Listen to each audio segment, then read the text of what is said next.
মায়াবাদীরা বলেন, পৃথিবীর সর্বত্রই আমার বিজয় পতাকা উড্ডীয়মান। জগতে যত বড় বড় লোক, ধনে জনে কুলে বিদ্যায় ও জ্ঞানে প্রবীণ, সকলেই আমার পেটের। সভ্য ভব্য লোকে আমাকে আশ্রয় করিয়া খুব সুবিধা পান।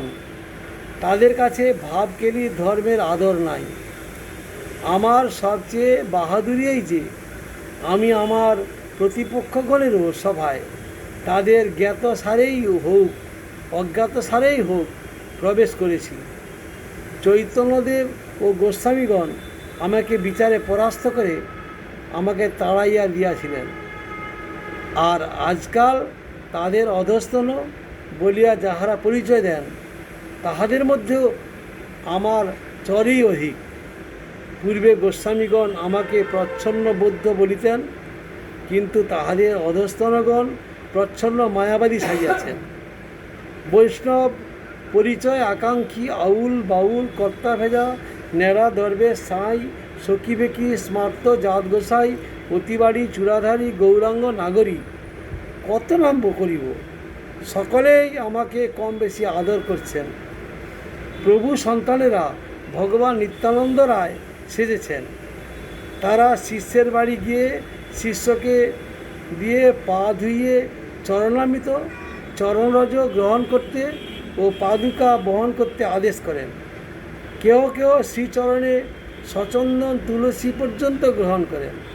প্রিয়তমা শিষ্যার সযত্নে গাঁথা ফুলের মালা গলায় দোলাইয়া প্রসাদী করিয়া পুনরায় শিষ্যার গলদেশে পরাইয়া দেন। কেউ কেউ আবার বালগোপাল ভাবে শিষ্যার স্তন্য পানাদিও করিয়া থাকেন ও শিষ্যাকে গোপিকা ভাবিয়া শিষ্যার সঙ্গে রাত্রি যাপন করেন। এসব ব্যাপার উপন্যাসের অতিরঞ্জিত বা কাল্পনিক কথা নয়।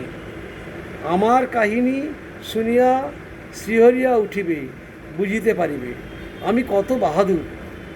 আবার গুরুকর্তারা কেহ কেহ কৃষ্ণ সেজে মোহনবাসী হাতে করে কদম গাছে উঠিয়া বসেন। কেহ বা গোপীরূপা শিষ্যাগণের সহিত রাসক্রীড়া করেন।